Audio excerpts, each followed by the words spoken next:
लखनऊ में कांग्रेस दफ्तर के बाहर भारी पुलिस बल तैनात, संभल जाने वाले कांग्रेस के डेलीगेशन को लखनऊ में रोका गया। संभल हिंसा पर सियासत तेज, कांग्रेस का प्रतिनिधि मंडल संभल जाने पर अड़ा, पुलिस ने रोका। बीच सड़क पर ही कार्यकर्ताओं के साथ धरने पर बैठे यूपी कांग्रेस अध्यक्ष अजय राय। कुछ कार्यकर्ताओं को पुलिस ने हिरासत में लिया। अजय राय बोले, गांधीवादी तरीके से भी हमें जाने नहीं दिया जा रहा है।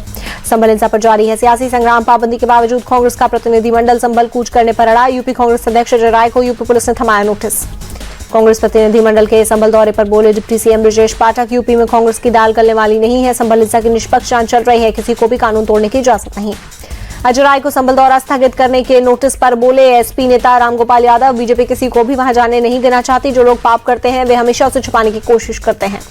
संभल सदर से सपा विधायक इकबाल महमूद ने हिंसा में मारे गए 5 लोगों के परिजनों से मुलाकात की। परिवार वालों ने इंसाफ की गुहार लगाई। विधायक इकबाल महमूद बोले, मस्जिद के नाम पर पूरा मुस्लिम समाज शहीद होने के लिए तैयार रहता है। 10 दिसंबर के बाद सपा का डेलीगेशन संभल जाएगा।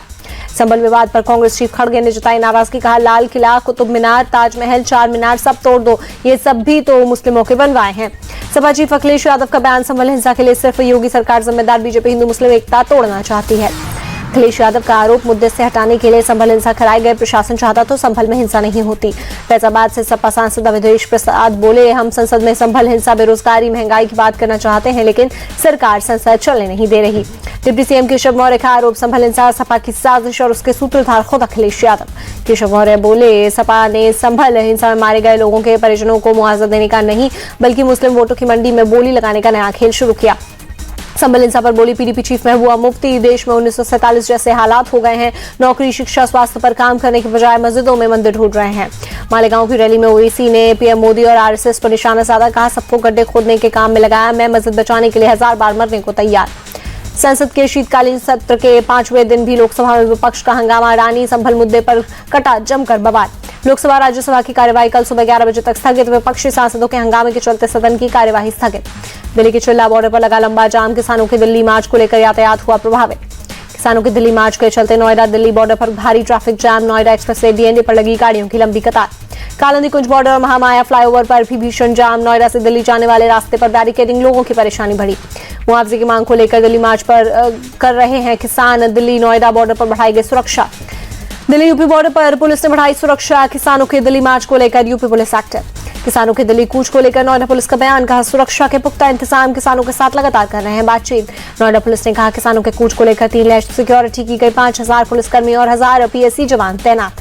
6 दिसंबर को पंजाब से किसानों का पहला जत्था दिल्ली के लिए रवाना होगा। केएमएम लीडर सरवन सिंह पंढेर बोले, केंद्र सरकार किसानों से बातचीत नहीं करना चाहती। महाराष्ट्र में मुख्यमंत्री को लेकर सस्पेंस बरकरार, सूत्रों के मुताबिक अब 4 दिसंबर को होगी बीजेपी विधायक दल की बैठक। पार्टी ने कल दोपहर तक सभी विधायकों को मुंबई पहुंचने के दिए हैं निर्देश। महाराष्ट्र में सरकार गठन को लेकर अभी भी सस्पेंस, सूत्रों के मुताबिक महायुति के नेताओं को आज देर रात तक बुलाया जा सकता है दिल्ली। अमित शाह के साथ बैठक संभव। शाह के साथ मंत्रिमंडल को लेकर हो सकती है चर्चा, शाह ने मंत्रिमंडल में शामिल होने के इच्छुक विधायकों के रिपोर्ट कार्ड मांगे।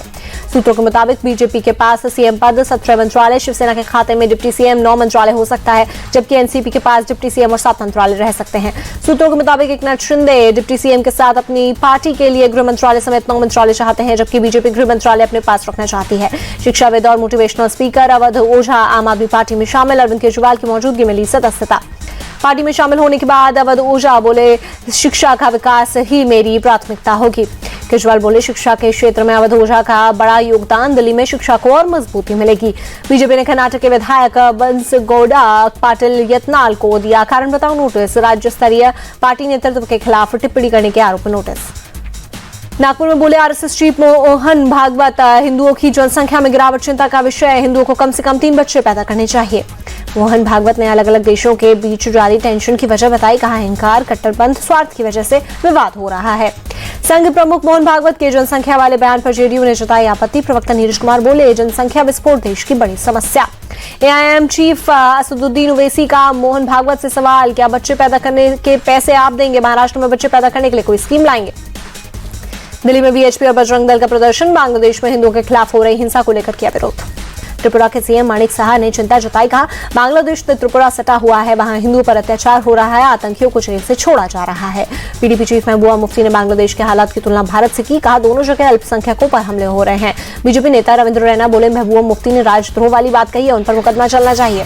रविंद्र रैना ने भाईचारे की बात की, कहा भारत में सभी धर्मों के लोग सुरक्षित। महबूबा मुफ्ती खुलकर अपने विचारों को रखती हैं, उन्हें सुरक्षा भी मिली है। टीएमसी नेता कुणाल घोष बोले, बांग्लादेश के हालात पर भारत सरकार सक्रिय होकर काम करे। बीजेपी नेता बंगाल की बजाय दिल्ली जाकर प्रोटेस्ट करें। असम में घुसपैठ करते पकड़े गए 5 बांग्लादेशी नागरिक, असम पुलिस ने वापस बांग्लादेश भेजा। सीएम हेमंत ने दी जानकारी। सीएम हेमंत बोले, बांग्लादेश में हिंदुओं पर अत्याचार हो रहा है, मुझे पीएम मोदी पर भरोसा, कोई समाधान जरूर निकलेगा।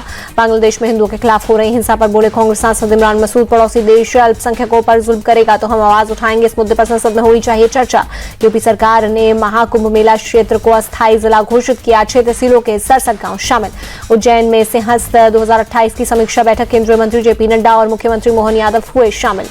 दिल्ली में एक कार्यक्रम के दौरान उपराष्ट्रपति जगदीप धनखड़ ने कहा, हमें चिंतन करने की जरूरत है, जो हुआ सो हुआ, लेकिन आगे का रास्ता सही होना चाहिए। उपराष्ट्रपति जगदीप धनखड़ का बयान, बोले विकसित भारत का निर्माण किसान की भूमि से होता है, किसानों की समस्याओं का तेजी से समाधान होना चाहिए। विक्रांत ने इंस्टा पोस्ट में लिखा, अब अपने आप को संभालने और घर वापस जाने का समय आ गया है। 2025 में हम एक दूसरे से आखिरी बार मिलेंगे। साइक्लोन फैंगल का दिखा रौद्र रूप, चेन्नई में 3 लोगों की मौत, पुडुचेरी में सेना ने 100 लोगों को किया रेस्क्यू। पुडुचेरी के गवर्नर ने तूफान से प्रभावित कृष्णानगर का दौरा किया, राहत और बचाव कार्य का निरीक्षण किया। लगातार हो रही बारिश की वजह से पुडुचेरी सरकार का फैसला, आज सभी स्कूल और कॉलेजों में छुट्टी घोषित की। पुडुचेरी में सेना ने चलाया रात बचाव अभियान, चक्रवात की वजह से हुई भारी बारिश के बाद घरों में फंसे लोगों को निकाला बाहर। नाव के जरिए लोगों को सुरक्षित जगह पहुंचाया गया। भारी बारिश के बाद कमर तक लगा था पानी। तमिलनाडु के नीलगिरी जिले में भारी बारिश के चलते स्कूल और कॉलेज बंद, मौसम विभाग ने पहले ही जारी किया था अलर्ट। तमिलनाडु के उप मुख्यमंत्री उदयनिधि स्टालिन ने विलुपुरम इलाके का किया दौरा, चक्रवात फैंगल से प्रभावित लोगों को बांटी राहत सामग्री। उदयनिधि स्टालिन ने सड़क पर उतरकर हालात का लिया जायजा। चक्रवात फैंगल की वजह से हुई बारिश के बाद हुआ था जलभराव। कांचीपुरम में भी दिखा चक्रवात फैंगल का असर, भारी बारिश की वजह से कई इलाकों में हुआ जलभराव। लगातार बारिश की वजह से बांध हुए ओवरफ्लो, नदियों में भी बढ़ा जलस्तर। तमिलनाडु के वेल्लोर में भारी बारिश, लोगों के घरों में घुसा पानी, सड़कें हुई जलमग्न। मौसम विभाग ने केरल में रेड अलर्ट जारी किया, आज भारी बारिश की आशंका। हैदराबाद के कई इलाकों में बीती रात हुई बारिश, आम जनजीवन प्रभावित, गाड़ियों की थमी रफ्तार। दिल्ली के कई इलाकों में बहुत खराब श्रेणी में पहुंचा AQI, इंडिया गेट के आसपास दिखी धुंध की मोटी परत। दिल्ली के एम्स इलाके में छाई स्मॉग की परत, खराब श्रेणी में पहुंचा AQI। दिल्ली के अक्षरधाम इलाके में बढ़ा प्रदूषण, धुंध की मोटी परत में छिपा अक्षरधाम। दिल्ली के नेहरू पार्क इलाके में प्रदूषण बढ़ा, पूरे इलाके में छाई धुंध की मोटी परत, विजिबिलिटी कम।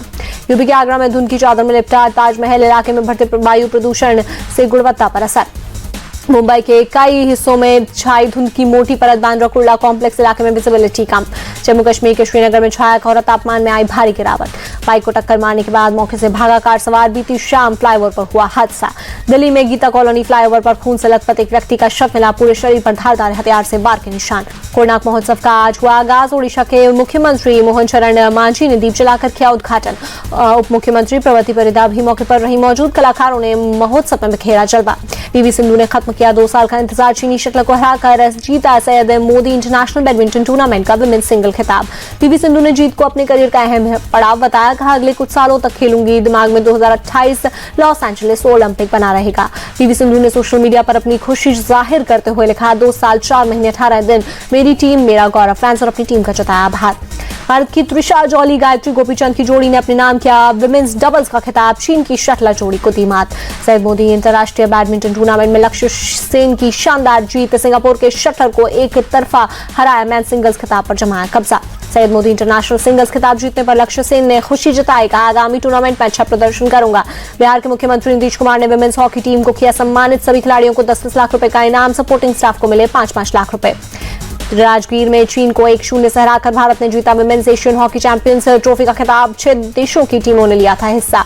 Junior Asia cup hockey tournament में दक्षिण कोरिया को 8-1 से हराकर भारत पूल ए में टॉप पर पहुंचा, सेमीफाइनल में मलेशिया से होगी भिड़ंत। भारत के डी गुकेश और चीन के टिंग लेरेंग के बीच विश्व शतरंज चैंपियनशिप की 6ठी बाजी ड्रॉ, लगातार तीसरा मुकाबला बराबरी पर छूटने के बाद स्कोर 3-3 से बराबर।